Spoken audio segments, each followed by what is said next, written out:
Hello everyone, welcome to RM classes. Hi everybody, students. अब से जो है RM क्लासेस के ऊपर आपको एनडीए से रिलेटेड कंटेंट भी मिलेगा।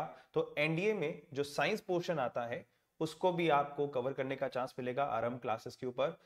तो बच्चे, आज की जो शुरुआत है इस वीडियो में वो बात करेंगे कि कौन कौन सा स्टूडेंट एनडीए 2 2024 के लिए एलिजिबल होता है।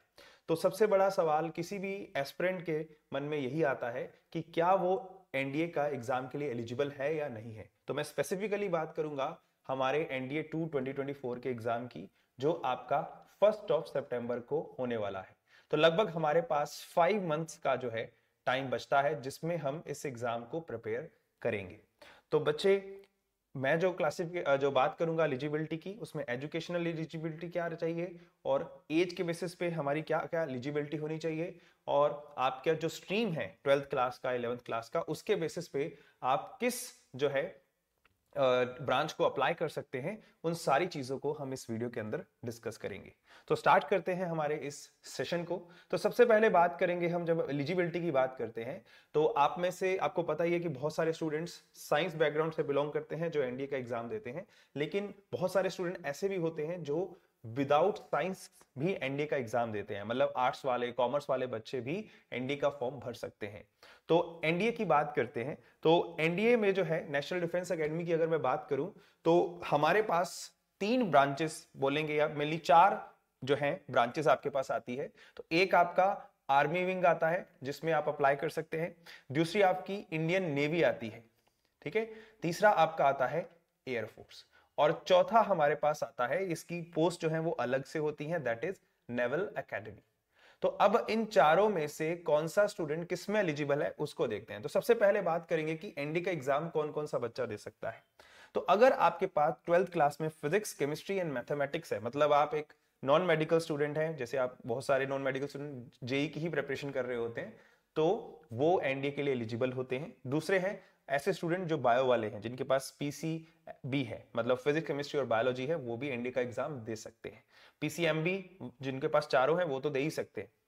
इसके अलावा अगर आप हिंदी मीडियम से बिलोंग करते हैं, मतलब आप आर्ट्स स्टूडेंट हैं, कॉमर्स स्टूडेंट है और आपने हिंदी मीडियम ले रखा है, तो भी आप एनडीए का एग्जाम दे सकते हैं। तो कोई मीडियम पे कोई बंदिश नहीं है, और आपकी जो है जो 12th क्लास आपकी किस में है उस पर भी कोई इशू नहीं है। इशू कहां पे, इशू नहीं बोलूंगा, मैं बोलूंगा कि डिफरेंस कहां पे आता है।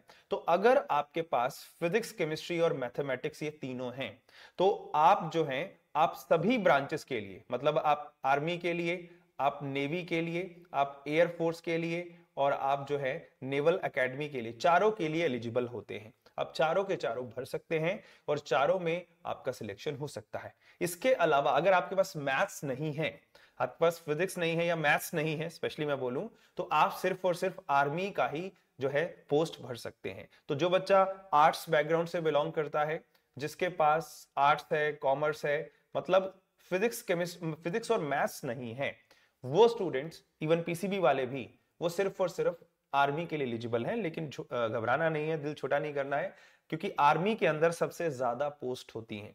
तो टोटल 400 के करीब पोस्ट हमेशा आती हैं, साल में 2 बार होता है, तो आगे भी 400 के आसपास ही पोस्ट आएंगी। इसमें से कम आधी पोस्ट, मतलब 200 के करीब की जो पोस्ट रहती हैं, वो आपकी आर्मी के अंदर ही रहती है। तो सबसे ज्यादा जो आपको कंपटीशन देखने को मिलेगा, क्योंकि इसमें आर्ट्स वाले, कॉमर्स वाले सारे बच्चे आ जाएंगे, वो भी आर्मी के अंदर ही मिलता है।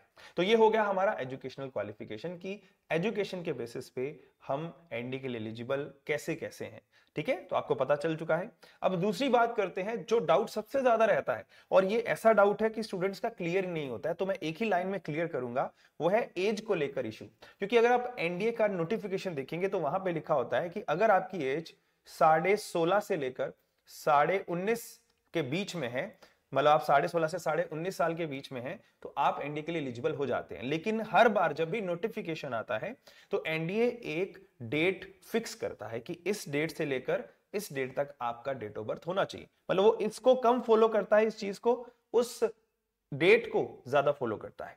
तो मैं आपको बता दूं कि अगर आप एनडीए का एग्जाम देना चाहते हैं, एनडीए 2 का एग्जाम जो बच्चा देना चाहता है, तो आपका जो डेट ऑफ बर्थ है वो 2 जनवरी 2006 से लेकर 1 जनवरी 2009 के बीच में होना चाहिए। तो अगर आप इस डेट के बीच में बोर्न हैं तो आप एनडीए 2 2024 का एग्जाम आराम से दे सकते हैं।